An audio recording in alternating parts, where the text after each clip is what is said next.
Welcome to Shanmugam IAS Academy. This is the Hindu News analysis for the date 30th of November 2021. Let's go into the analysis. The first article for the day is Negotiations at Conference of Parties 26 Brainstorm over Draft. So recently Conference of Parties 26 நடந்தது last week நவம்பர்ல. So அதோட ரிசல்ட்டே ஒன்று வந்து ப்ராப்பராக submit பண்ணலை. But அதுக்கு முன்னாடி என்ன பண்ணியிருக்காங்க அப்படின்னா நெக்ஸ்ட் இயர், அதாவது 27th conference of parties and 28th conference of parties வந்து எங்கே நடக்க போகுது, அதோட பிளேஸ் வந்து டிக்ளேர் பண்ணியிருக்காங்க. So 27th conference of parties எங்கே நடக்க போகுது அப்படின்னா it is going to be held at Sharm El Sheikh. So அது எங்கே இருக்குது அப்படின்னா ஈஜிப்டில் இருக்குது. அண்ட் நெக்ஸ்ட்டு 28th எடிஷன் எங்கே நடக்க போகுதுன்னா யூஏஇயில் வந்து நடக்க போகுது. So 27 next year it is going to be taking place in Egypt. And அதுக்கு அடுத்த வருஷம் 28th எடிஷன் வந்து யூஏஇயில் வந்து நடக்க போகுது. ஸோ இந்த கிளாஸ் க்ளோ சப்மிட்லேயே, அதாவது கான்ஃபரன்ஸ் ஆஃப் பார்ட்டிஸ் 26லேயே இந்தியா அண்ட் சைனா அவங்க என்ன சொன்னாங்க அப்படின்னா டெவலப்பிங் கண்ட்ரீஸில் இந்தியாவும் சைனாவும் so they are pushing for formal acknowledgement from the west. அதாவது டெவலப்டு கண்ட்ரீஸ் இருக்காங்க இல்லையா. ஸோ இப்போ கிளைமேட் சேஞ்ச் வந்து மேஜராக நடக்கிறதுக்கான காரணம் வந்து டெவலப்டு கண்ட்ரீஸ் தான். பிகாஸ் அவங்களுக்கு தான் வந்து இண்டஸ்ட்ரியல் ரெவல்யூஷன் லாங் பேக்கே வந்து ஸ்டார்ட் ஆயிடுச்சு. அவங்க டெவலப்டாக இப்போ மாறிட்டாங்க. அதாவது வந்து அவங்க எந்த அளவுக்கு எமிட் பண்ண முடியுமோ க்ரீன் ஹவுஸ் கேசஸ் அந்த அளவுக்கு எமிட் பண்ணிட்டாங்க. ஸோ தட் அவங்க டெவலப்மெண்ட்டும் வந்து அட்டைன் பண்ணிட்டாங்க. பட் இப்போ தான் வந்து டெவலப்பிங் கண்ட்ரீஸ் கொஞ்சம் கொஞ்சமாக வர ஆரம்பிக்குது.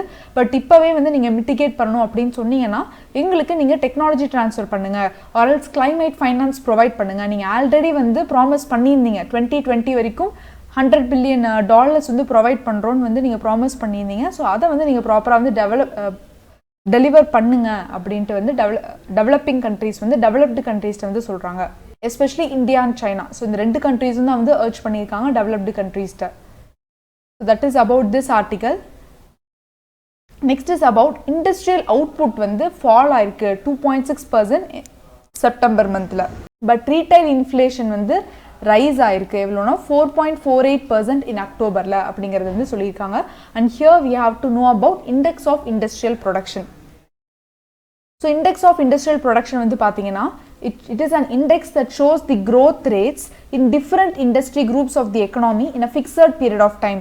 So usually வந்து பார்த்தீங்கன்னா எவ்ரி மந்த் வந்து இந்த IIP இண்டெக்ஸ் வந்து ரிலீஸ் பண்ணுவாங்க. யார் ரிலீஸ் பண்ணுவாங்கன்னு பார்த்தா CSO, Central Statistical Organization of Ministry of Statistics and Program Implementation. So இது வந்து ஒரு காம்போசிட் இண்டிகேட்டர். ஸோ இதில் இந்த இண்டஸ்ட்ரி இண்டெக்ஸுக்கு கீழே எதாவது எப்படி கிளாஸிஃபை பண்ணுறாங்க இண்டெக்ஸ் ரிலீஸ் பண்ணுறதுக்கு அப்படின்னா broad sectors and news based sectors வந்து கிளாஸிஃபை பண்ணுறாங்க. ப்ராட் செக்டார்ஸ் வந்து mining, manufacturing and electricity.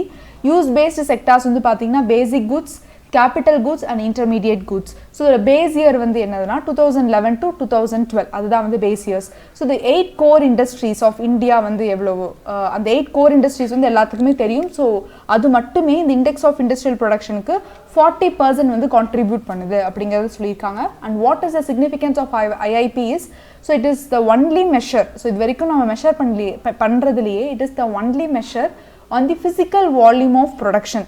And government agencies like ministry of finance, RBI அவங்க எல்லாருமே வந்து IIP ரிப்போர்ட் வந்து யூஸ் பண்ணுறாங்க for the policy making. So it is extremely useful. IIPயோட report வந்து it is extremely useful for calculation of quarterly and advanced GDP estimates. And next article is about the norovirus அப்படிங்கிற virus வந்து வயநாட் டிஸ்ட்ரிக்டில் வந்து emerge ஆயிருக்கு கேரளாவில். So நிறைய cases வந்து ரிப்போர்ட் பண்ணியிருக்காங்க. So here we have to know about the norovirus. So norovirus பார்த்தீங்கன்னா according to the centres for disease control and prevention. So நோரோ வைரஸ்ங்கிறது it's a very contagious disease that causes diarrhoea and vomiting. So people suffering from norovirus, அதாவது அவங்க diarrhoea ஒரு vomiting நடக்கும்போது அதுலேருந்து billions of virus particles வந்து shed ஆகும் அப்படின்னு வந்து சொல்லியிருக்காங்க. And to make people sick only a few of them is required. So இப்போ மற்றவங்களுக்கு வந்து அதில் கான்டாக்ட் ஆகும்போது ஒரு சில வைரஸ் பார்ட்டிகல்ஸை நம்ம கன்சியூம் பண்ணாவே வந்து we will become sick அப்படிங்கிறத சொல்லியிருக்காங்க. ஸோ எப்படி வந்து இது கான்ட்ராக்ஷன் நடக்கும் அப்படின்னா டைரக்ட் கான்டாக்ட் இருக்கலாம் இன்ஃபெக்டட் பர்சன்ஸ் கூட, இல்லைனா வந்து contaminated food or contaminated water வந்து நம்ம கன்சியூம் பண்ணும்போது ஆர் கண்டாமினேட்டட் சர்ஃபேஸை வந்து நம்ம டச் பண்ணும்போது அண்ட் அதே கண்டாமினேட்டட் சர்ஃபேஸில் நம்ம ஹேண்ட் வச்சுட்டு அதை வந்து நம்ம அது மூலமாக நம்ம ஏதாவது கன்சியூம் பண்ணும்போது ஹேண்ட் மூலமாகவே ஏதாவது கன்சியூம் பண்ணும்போது we are getting in contact with the norovirus. So இதோட சிம்டம்ஸ் பார்த்தீங்கன்னா vomiting, diarrhoea, stomach pain, nausea இது எல்லாமே வந்து இருக்கும். The virus can cause inflammation of intestine or the stomach and it is termed as acute gastroenteritis. Other symptoms பார்த்தீங்கன்னா headache, fever and body aches. So usually வந்து contact நடந்து ஒரு 12 to 48 ஹவர்ஸில் they will develop the symptoms and it can last up to 1 to 3 days. So எப்படி வந்து நம்மளால் contract பண்ண முடியும்? Corona virus can be contracted many times அப்படின்னா எஸ் அஃப்கோர்ஸ் அதுக்கான சான்சஸ் வந்து அதிகமாக இருக்குது. நோரோ வைரஸ் வந்து மல்டிபிள் டைம்ஸ் கான்ட்ராக்ட் பண்ணுறதுக்கான சான்சஸ் வந்து அதிகமாக இருக்குன்னு சொல்லியிருக்காங்க.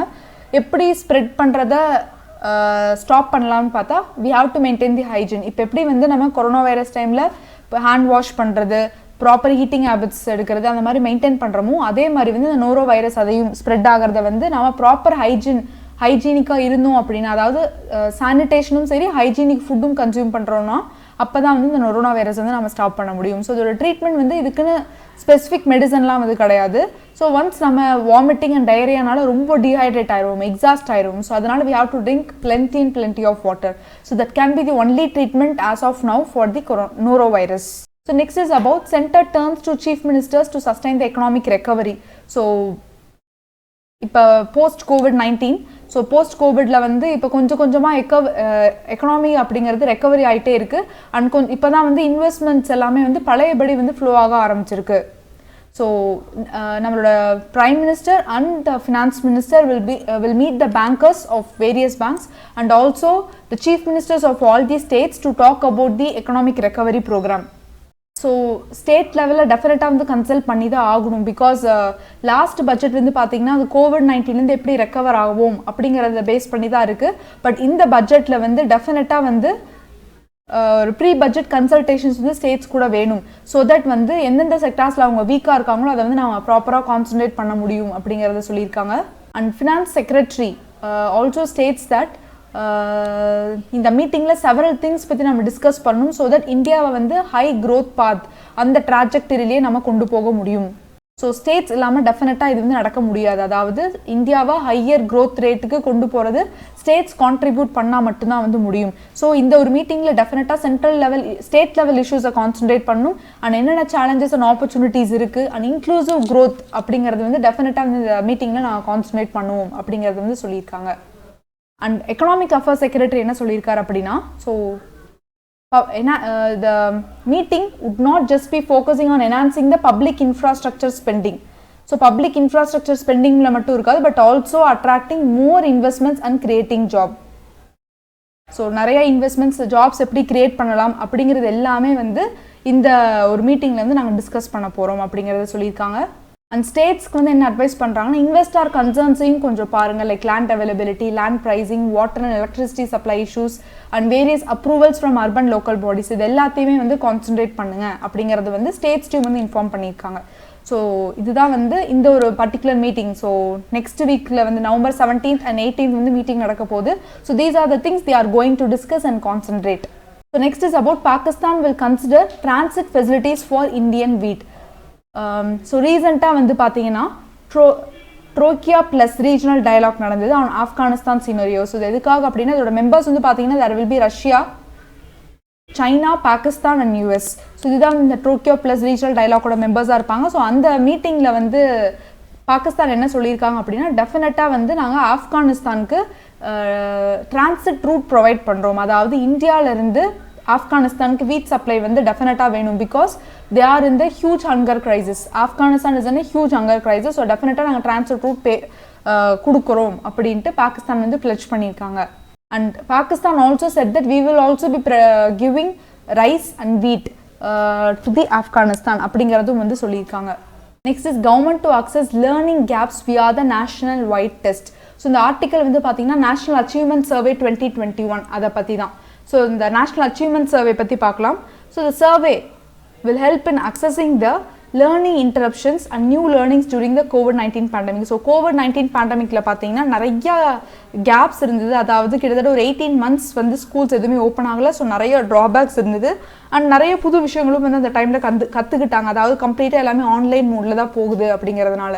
ஸோ இதில் இருக்க ட்ராபேக்ஸை எப்படி சரி பண்ணலாம், அதுக்கு என்னென்ன ரெமிடியல் மெஷர்ஸ் எடுக்கலாம் அப்படிங்கிறதுக்காக தான் இந்த பர்டிகுலர் சர்வே. ஸோ என்சிஆர்டி வந்து ஹஸ் டன் இன்ஸ்ட்ருமெண்ட் டெவலப்மெண்ட், அதாவது டெஸ்டிங், சாம்பிளிங் எடுக்கிறது ஸ்கூல்ஸில், finalisation of the test items, அது எல்லாமே வந்து என்சிஆர்டி பண்ணிட்டாங்க. But the actual administration of the test இந்த சாம்பிள்டு ஸ்கூல்ஸ் வந்து யார் பண்ணுவாங்கன்னா CBSE in association with the respective states or UTs. So National Achievements Survey 2021 வந்து பார்த்தீங்கன்னா எல்லா ஸ்கூல்ஸையும் கவர் பண்ணும். Government school, private school, government aided எல்லா ஸ்கூல்ஸுமே வந்து இது கவர் பண்ணுது. ஸோ கிட்டத்தட்ட ஒரு 1.23 lakh schools and 38 lakh students across 733 districts and 36 states and UTs வந்து கவர் பண்ணுறாங்க. And national achievement survey will be conducted in class 5th and 8th வந்து பார்த்தீங்கன்னா language, mathematics and environment subjectல, class 8th language, mathematics, science and social science, and class 10th language, mathematics, science, social science and English. So இந்த சப்ஜெக்ட்ஸ்க்கு எல்லாத்துக்கும் வந்து test வந்து conduct பண்ண போகிறாங்க. So எந்தெந்த லாங்குவேஜில் அப்படின்னு பார்த்தோம்னா இந்த ரீஜனல் லாங்குவேஜஸ், அதாவது ஷெட்யூல் 8 லாங்குவேஜஸ் இருக்கும் இல்லையா, ஸோ அதில் எல்லாத்தையுமே வந்து கண்டக்ட் பண்ணுவாங்க. So what is national achievement survey அப்படின்னு பார்த்தா ஸ்டூடெண்ட் லேர்னிங் எப்படி இருக்குது அப்படிங்கிறத வந்து சர்வே பண்ணுறது தான் இது. ஸோ இது மினிஸ்ட்ரி ஆஃப் எஜுகேஷன் தான் அண்டர்டேக் பண்ணுறாங்க. It provides system level reflection on effectiveness of school education, அதாவது ஸ்கூல் சிஸ்டம், எஜுகேஷன் சிஸ்டம் எப்படி இருக்குது அதை வந்து இது ரிஃப்ளெக்ட் பண்ணும் இந்த சர்வே அப்படிங்கிறது வந்து சொல்லியிருக்காங்க. And next article is about remote education was inaccessible to most children. அதாவது COVID-19 டைமில் ஒரு சில இடத்துல இன்டர்நெட் இருக்கும், ஒரு சில இடத்துல இன்டர்நெட் இருக்காது ரிமோட் ஏரியாஸில். அப்படியே மீறி இருந்தாலும் வந்து அதோட கனெக்டிவிட்டி வந்து புவராக தான் இருக்கும் அப்படிங்கிறத பேஸ் பண்ணி தான் வந்து இந்த சர்வே. ஸோ இது வந்து ரீசெண்டாக வந்து ஒரு think tank on digital policy அவங்க தான் வந்து இதை கண்டக்ட் பண்ணியிருக்காங்க இந்த சர்வேயை. ஸோ இதில் என்ன சொல்லியிருக்காங்கன்னா 38% of the households survey பண்ணும்போது அட்லீஸ்ட் இந்த 38% ஹவுஸ் ஹோல்ட்ஸில் ஒரு சைல்டாவது வந்து ஸ்கூல்லேருந்து ட்ராப் அவுட் ஆயிருப்பாங்க பிகாஸ் ஆஃப் COVID-19. இதில் என்ன சொல்லியிருக்காங்கன்னா ஃபர்ஸ்ட் இன்டர்நெட் கனெக்டிவிட்டி இருக்கிற இடத்துல 64% எடுத்துக்கலாம். ஸோ இன்டர்நெட் கனெக்டிவிட்டி 64% தான் வந்து இருக்குது. ஸோ 64%ல் பார்த்தோம் அப்படின்னா 31% தான் வந்து they received remote education. மீதி 69% வந்து பார்த்தீங்க அப்படின்னா they did not receive remote education because internet connectivity அங்கே இருந்தாலும் அதுக்கான டிவைசஸ் அது எதுவுமே வந்து அவங்களுக்கு அவைலபிளாக இல்லை, புவர் சிக்னல். ஸோ அதனால ப்ராப்பராக அவங்களுக்கு ரிமோட் எஜுகேஷன் கிடைக்கல. அண்ட் இன்டர்நெட் கனெக்டிவிட்டியே இல்லாத இடத்துல பார்த்தீங்கன்னா அதில் வந்து ஒரு 8% மட்டும் they received remote education, மீதி 92% they did not receive remote education அப்படிங்கிறது ரொம்ப தெளிவாகவே வந்து சொல்லியிருக்காங்க. So there is a huge digital divide, digital divide இருந்துக்கிட்டே தான் இருக்குது. As high as 36% of the households were enrolled with enrolled school-aged children did not have internet connectivity during pandemic. In 92% of such households, children did not receive remote education. So இதுதான் வந்து இந்த ஒரு particular ஆர்டிக்கலில் கொடுத்துருக்காங்க. Next is about so new secretary general வந்து ராஜ்யசபாக்கு appoint பண்ணியிருக்காங்க. He is call Pramod Chandra Modi. So all of a sudden வந்து ராமச்சாரியுலு அப்படிங்கிறவரை ரிமூவ் பண்ணிட்டு பிரமோத் சந்திர மோடி அவங்கள வந்து அப்பாயிண்ட் பண்ணியிருக்காங்க. ஸோ அந்த செக்ரட்டரி ஜெனரல் அப்படிங்கிறது ஸோ செக்ரட்டரியேட் அப்படின்னு வந்து பார்த்தீங்கன்னா 2 ஹவுஸ்லையுமே இருக்கும், லோக்சபாலையும் இருக்கும், ராஜ்யசபாலையும் இருக்கும். அண்ட் லோக்சபாவில் தே ஹேவ் செப்பரேட் செக்ரட்டரியேட், ராஜ்யசபாவில் தே ஹேவ் செக்ரட்டரியேட். அதில் ஸ்டாஃப்ஸ் இருப்பாங்க, அதோட ஹெட் தான் வந்து செக்ரட்டரி ஜெனரலாக இருப்பாங்க. அந்த செக்ரட்டரி ஜெனரல் அசஸ் பண்ணுறதுக்கு there will be joint secretaries, officers in that particular house. So இதோட Rajya Sabha secretariat functions under the overall guidance and the control of the chairman Rajya Sabha. Main activities வந்து என்னென்ன செக்ரட்டரியேட் அப்படின்னு பார்த்தா செக்ரட்டரியல் அசிஸ்டன்ஸ் ப்ரொவைட் பண்ணுவாங்க and council of states ப்ராப்பராக function பண்ணுறதுக்கு support provide பண்ணுவாங்க. And they will also the payment of salary and other allowances of the members of Rajya Sabha, and they will be providing amenities as admissible to members of the Rajya Sabha, and they will be serving the various parliamentary committees, preparing research and reference material and bringing out various publications. Recruitment of manpower Rajya Sabha secretariat la and personal matters attend பண்றதும் வந்து அந்த members of secretariat தான். So day to day proceedings எப்படி நடந்தது அப்படிங்கிற ரெக்கார்டை வந்து prepare பண்ணி பப்ளிஷ் பண்ணுறதும் அவங்களோட ஜாப் தான். ஸோ அந்த மாதிரியான ஃபங்க்ஷன்ஸ் வந்து டிஸ்சார்ஜ் பண்ணும்போது chairman Rajya Sabha is assisted by secretary general who holds the rank of cabinet secretary. Secretary general பார்த்தீங்கன்னா கேபினெட் செக்ரட்டரியோட ரேங்க் வந்து ஹோல்ட் பண்ணியிருப்பாங்க to the government of India. The secretary general in turn is assisted by senior functionaries. Like அந்த secretary general assist பண்ணுறதுக்கு there will be additional secretary, joint secretary, others officers and services staffs of the secretariat. So இதுதான் வந்து இந்த ஒரு particular article. Next is about Prime Minister to inaugurate the Kashi Corridor project. So here we have to know about Kashi Corridor project. So the Kashi Vishwanath temple இருக்கு இல்லையா, so அந்த temple and அதை சுற்றி இருக்க ஏரியாவையும் வந்து develop பண்ண போகிறாங்க. So அதுக்காக தான் இந்த காஷி காரிடர் ப்ராஜெக்ட். ஸோ இது வந்து கடைசியாக வந்து பார்த்தீங்கன்னா இதே மாதிரியான டெவலப்மெண்ட் 1780 AD நடந்தது when Maratha Queen Ahilya Bai Holkar of Indore renovated the temple and the area surrounding it. So it's a 50 feet corridor will directly connect Ganga's Manikarnika and Lalita Ghat to the Kashi Vishwanath Jyotirling temple. Along the corridor வந்து பாத்தீங்கன்னா வந்து pilgrims and travelers வந்து புதுசா ஒரு museum வந்து construct பண்ணிருக்காங்க and அதுல வந்து வாரணாசியோட ஹிஸ்டரி கல்ச்சர் எல்லாத்தையுமே வந்து டிபிக்ட் பண்ணிருக்காங்க. And background of Kashi Vishwanathan temple வந்து பார்த்தோம்னா it is one of the most famous Hindu temples dedicated to Lord Shiva. இது வாரணாசி யூபில வந்து இருக்கு. The temple stands on the western banks of the holy river Ganga and is one of the 12 Jyotirlingas, the holiest of the Shiva temples. And next article is about US clears way for spouses of H1B visa holders to work. So H1B visa the holders oda spouses வந்து H1B visa தரலாம் அப்படிங்கறது வந்து சொல்லிட்டாங்க.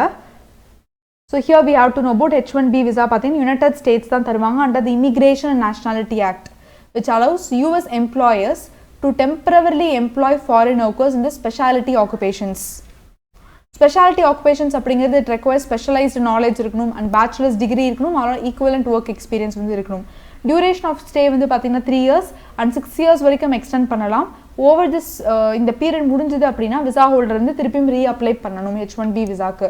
So what is இந்தியாவுக்கும் அதுக்கும் என்ன சம்பந்தம் அப்படின்னா suspending H1B and other work visas is likely to affect the movement of skilled professionals and to have an impact on Indian nationals and the industry. Definitely எக்கனாமிக்கும் அதெல்லாம் நிறைய இம்பாக்ட் இருக்கும் Indian எக்கனாமிக்கும். So people to people linkages, trade and economic cooperation in the technology and innovation sector இது எல்லாமே வந்து India and US பார்ட்னர்ஷிப்க்கு ரொம்ப ரொம்ப important அப்படிங்கிறதும் வந்து இதில் சொல்கிறாங்க.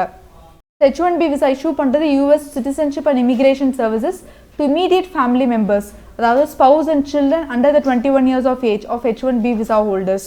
ஸோ யாருக்கு யூஸ்வலாக வந்து இஷ்யூ பண்ணுவாங்க அப்படின்னா ஆல்ரெடி இந்த பெர்மனன்ட் ரெசிடென்ஸ் ஸ்டேட்டஸ்க்கு அப்ளை பண்ணியிருக்காங்க இல்லையா லீகலாக, ஸோ அவங்களுக்கு தான் வந்து ஃபர்ஸ்ட் இதை வந்து ப்ரிஃபர் பண்ணுவாங்க, அவங்களுக்கு தான் வந்து இது ஃபர்ஸ்ட் கொடுப்பாங்க. That's all about Hindu News Analysis. Thank you.